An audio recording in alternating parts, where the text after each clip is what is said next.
بسم اللہ الرحمن الرحیم۔ غسل فرض ہونے کے اسباب۔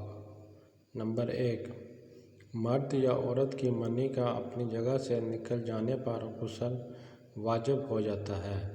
اس کی دو صورتیں ہو سکتی ہیں، نیند میں یا بیداری کی حالت میں۔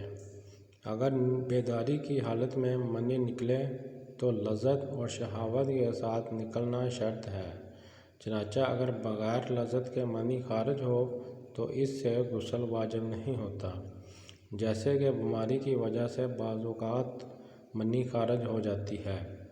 اگر نیند کی حالت میں منی خارج ہو تو اس کو احتلام کہتے ہیں، اس سے مطلق طور پر غسل واجب ہو جائے گا، چاہے لذت محسوس ہو یا نہ ہو۔ نمبر 2، بیوی کے ساتھ ہم بستری کرنا۔ اس کی تفصیل یہ ہے کہ عضو تناسب خاص عضو کو عورت کی نیم دہانی یعنی شرمگاہ میں داخل کرنے سے غسل واجب ہو جائے گا، چاہے منی نکلے یا نہ نکلے، یعنی شرمگاہ میں دونوں پر اعلیٰ تناسب داخل ہونے کی وجہ سے غسل واجب ہو جائے گا، چاہے انزال منی نہیں نکلتی تب بھی۔